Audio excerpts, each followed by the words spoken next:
What's going on, everybody? Welcome back to another edition of Dad Does Videos. We are going to test this Be Gone weed and grass killer on a variety of weeds and some grass around my home.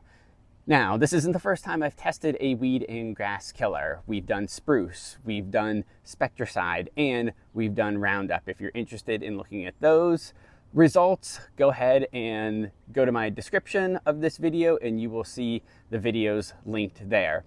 We are going to handle this test the same way as I've handled those. We're going to dump this refill of Be Gone into my handy dandy HDX sprayer. We're going to go around my house, find a variety of different weeds and some grass. We are going to spray those plants, give it a few hours, see what they look like, come back maybe a day or two later, show you the progress, and then come back maybe 5 days later to see if the weeds are actually dead and this product lives up to its promise. Then I'll give you my final take on it. Let's get into it. We're gonna skip looking at those weeds after just a few hours because I'm here to tell you there's absolutely no difference between that time and when I sprayed them.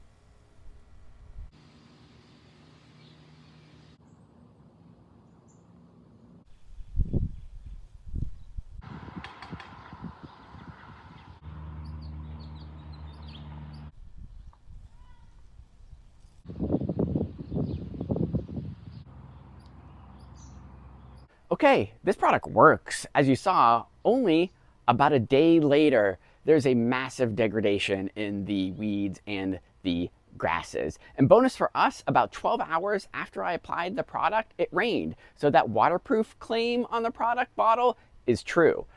Now, 3 days later, these were completely toast, again, as you saw. The only little bit of green that we saw was in one of those patches of grasses, but that disappeared in the next day or so. And if this is one of the first times you're dealing with weed and grass killer and you're like, well, what am I supposed to do with these dead weeds? Don't worry about them. They decompose, they dry out on their own. This product is definitely worth a look.